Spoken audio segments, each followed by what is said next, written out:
इस बहन का नाम रूपा है और ये अमृतसर के यहीं के रहने वाले हैं। अप्रैल 2014 में इनकी शादी हुई थी। उसके बाद से लगातार दुष्ट आत्मा के अटैक होने शुरू हुए और जब इन्होंने अपोस्टल जी 2016 में जब ये बहन प्रेग्नेंट हुए तो प्रेगनेंसी के तीसरे महीने में इनको एक सपना आया कि इनको एकदम से ब्लीडिंग हो रही है और जब ये सुबह उठे तो रियल में इनको ब्लीडिंग होने लगी और इनका उसी वक्त मिसकैरेज हो गया था, जिस कारण ये बहुत ज़्यादा निराश हुए।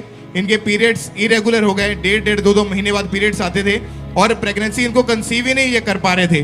डॉक्टर को जब दिखाया तो डॉक्टर ने इनकी स्कैनिंग करके बताया कि ओवरी में एक पानी वाली रसौली है और यूट्रस में बहुत ज़्यादा स्वेलिंग है, साथ ही में इनके एग्स भी नहीं बन रहे हैं, जिस कारण ये बहन प्रेग्नेंट नहीं हो सकती, ऐसा डॉक्टर ने बोल दिया था। फिर इन्होंने 10 से 12 अलग अलग डॉक्टर्स चेंज करके देखे और लगभग 7 साल लगातार इलाज करवा के देखा, पर कहीं से कोई भी रिजल्ट, कोई भी फर्क इनको नजर नहीं आ रहा था। और लोग भी इनको उस समय तरह तरह की बातें बोलते थे कि तू बांझ है, तेरे कभी बच्चा नहीं होगा, तू दूसरों के बच्चों के साथ ही खेलेगी। और लोग इनको बुलाना तक, इनसे बात तक करना पसंद नहीं करते थे, अपने बच्चों को छुपा लेते थे। लोगों की ऐसी बातें सुन के इतना ज्यादा ये डिप्रेशन में जा चुके थे, मैरिड लाइफ इनकी डिस्टर्ब हो चुकी थी और ये बहन खुद अपने हस्बैंड को बोलते थे कि मेरे बच्चा नहीं हो सकता है, तुम दूसरी शादी कर लो, मुझे डाइवोर्स दे दो। इतने ज्यादा ये परेशान हो चुके थे और इसी तरह दूसरों के बच्चों को देखकर हमेशा रोते रहते थे कि हमारे आप अपने, इसको सिंपल करो, आप अपने हस्बैंड को खुद कहते थे कि आप दूसरी शादी कर लो। हाँ जी। और आप मसीह को नहीं जानते थे? नहीं जानती थी। आप जानते थे प्रभु को? हाँ जी। कब से जानते थे? जब से कुंवारी थी। ओके, टेस्टिमनी सुनिए। और अपोस्टल जी इतने ज्यादा परेशान हो चुके, फिर एक दिन जस्ट यूट्यूब ये देख रहे थे तो अंकुरुला मिनिस्ट्री की एक लाइव मीटिंग इनके सामने आई।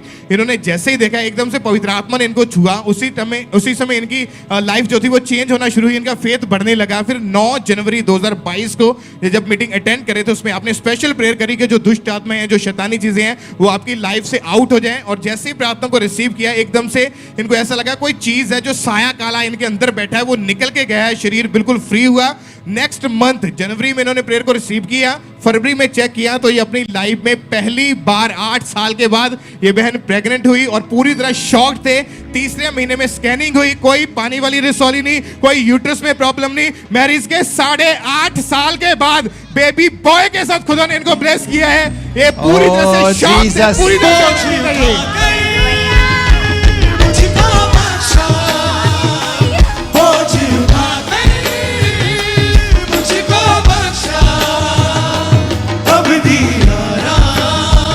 ऊपर सुनो चर्च, आज मैं कल रात से परमेश्वर के उपस्थिति में था, खुदाबंद के साथ समय को बिता रहा था। जो करंट आप लेके जाओगे ये लाइफ आपकी चेंज कर देगा।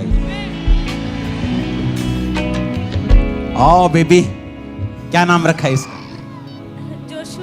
जोशुआ। अच्छा, प्रभु को आप जानते थे तब भी बेबी नहीं हो रहा था? मैं जानती थी और मैंने कहा था कि मैं इसमें शादी नहीं करूंगी।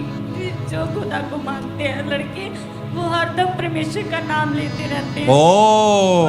जब मेरी मैरिज हुई तो 9 साल से मुझे बहुत कुछ सहना पड़ा।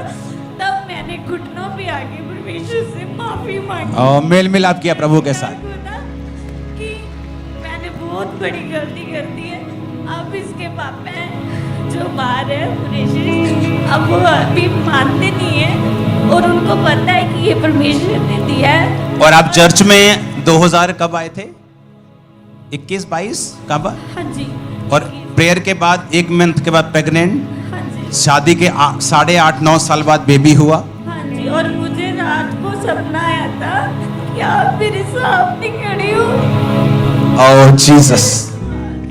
मुझको भरा है अपने बसा से, मुझको भरा है। जोर से हालेलुया बोलो जरा। टेस्टिमनी सुनी इसकी? अपने घुटनों के बाहर आ जाओ जरा,